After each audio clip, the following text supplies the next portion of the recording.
Comment tu vas étudier le signe d'un polynôme de degré 2? Quand je dis un polynôme de degré 2, c'est un polynôme qui est sous la forme ax carré plus bx plus c.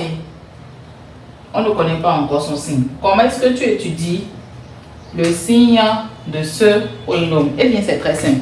Cela se fait en deux étapes. La première étape, c'est de trouver les racines de l'équation ax carré plus bx plus c égale 0.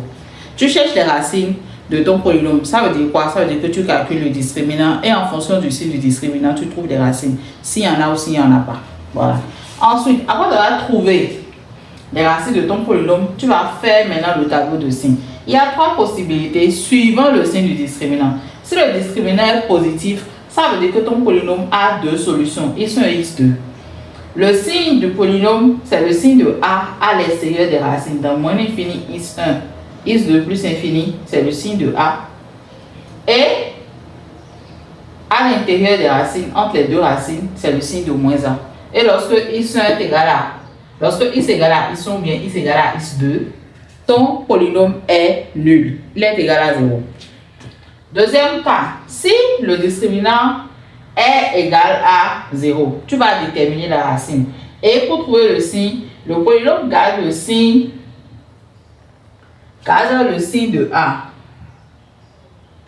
Ce a-là, le polynôme garde le signe de a pour tout x différent de x0. x0 étant la seule racine double et est nul pour x égale à x0.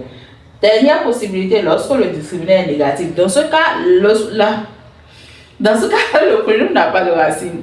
Ça veut dire quoi? Ça veut dire qu'il ne s'ennuie pas. Il garde un signe constant. Et le signe là, c'est le signe de a. Ne s'ennuie pas et garde le signe de a. Donc, trois possibilités. Si le polynôme, si le discriminant est positif, strictement positif, tu as deux solutions.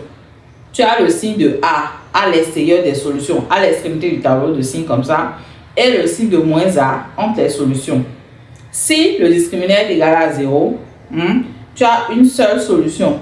Le polynôme a le signe de a partout et au point où il y a la solution, le polynôme est nul. Si le discriminant est négatif, s'il est inférieur à 0, il n'y a pas de solution. Le polynôme garde un signe constant et c'est le signe de a. Voilà!